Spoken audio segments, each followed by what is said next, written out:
सज्जनों, उस विशाला नगरी में भगवान नारद जी आए।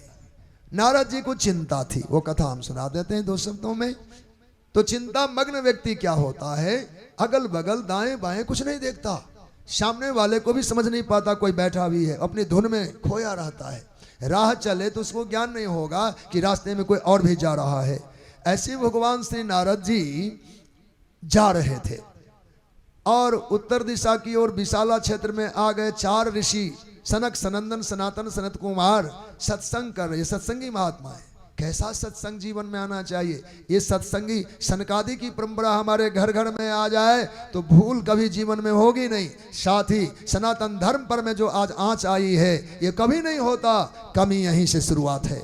हमने अपने जीवन को ठीक से समझा नहीं और संभाला नहीं। ध्यान दीजिए, सनकादि ऋषि 4 भाई ही तो हैं, सनक, सनंदन, सनातन, सनत कुमार भगवान ब्रह्मा की प्रथम मानव सृष्टि है। लेकिन इनको भगवान का चस्का ऐसा लगा हुआ है, कोई कथावाचक मिले तब सुनेंगे, इसकी प्रतीक्षा वो नहीं करते।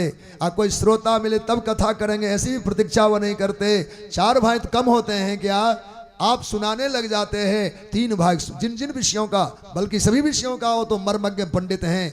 1 भाई वक्ता, 3 भाई श्रोता। 1 भाई वक्ता, दूसरे भाई श्रोता। आप मिल गए तो सब श्रोता बन जाएंगे, 1 वक्ता होंगे। पर जब कोई नहीं मिलेगा श्रोता, कथा का क्रम अखंड रहेगा, नियम कभी टूटेंगे नहीं। वो सनकादि ऋषि 1 भाई वक्ता बन जाते हैं, 3 को श्रोता बनाते हैं, कथा नित्य करते हैं। हम भी सनकादि से कम नहीं, बल्कि भारत सनकादिकों का ही हो गया है। 4 से ज्यादा हमारी संख्या नहीं रही। बोलो भगवत्सल भगवान की। ये 4 ही हम रह गए, पति पत्नी और 2 बच्चे, हम 2 और हमारे 2।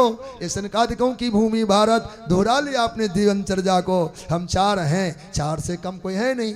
ऐसे में हमें कोई बाबा जी मिले ना मिले, साधु संत मिले न मिले, ऐसी स्थिति में नित्य कथा हमारे घर में हो तो क्या करेंगे, आप सुनाओ और अपने 3 को सुनाओ।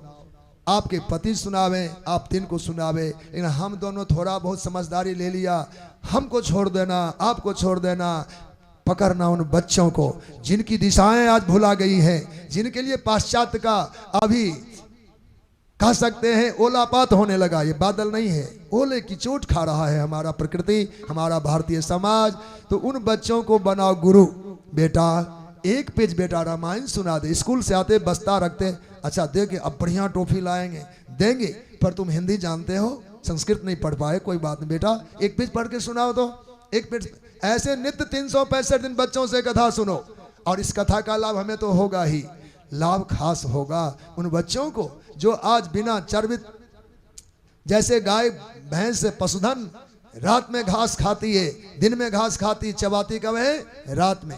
दिन में चरना होता है, चर्वित को चबाना, जुगाली करना। आप देखेंगे आपके घर पालतू जो पशु हैं वो दिन भर खिलाते रहो, कभी पागु करेगा नहीं, लेकिन रात में पूरी रात जुगाली करते पाएंगे। उनका सोना में भी जुगाली चलता है, सोते सोते जुगालियां होती है। ऐसे ही बच्चों को हमने समझने के लिए नहीं पढ़ाना है। एक बार बेटा पढ़ दे सुख सागर रामायण, अन्यथा अन्य पुराण, जहाँ श्रद्धा भगवान की हो। और वो पढ़ाते पढ़ाते अब वो अवसर आया, वो बच्चे समझा, अरे ये तो हमको आता है, उसके अर्थ खुलने लगेंगे, स्वाभाविक अर्थ अंतःकरण में प्रकट होंगे। फिर खबरदार कभी जीवन में वो बिगड़ भी जाए, उसको वह रास्ता रोक देगा। बेटा तुम तो पढ़ा था ना, अर्थ इसका ये बनता है, अब हमको नाजायज करना नहीं चाहिए, अधर्म पर चलना नहीं चाहिए। धर्म विरोधी भावनाओं से हटकर उनका जीवन होगा, ये फायदा आपको होगा। हम कथा सुनाएंगे साल में, कभी वर्षों में, पर आपका बेटा ने आपको सुना दिया, वो कथा बेटे को भी काम आया और आपको भी काम आ जाएगा। ये ध्यान रखना, घर घर सत्संग को जीवंत करो।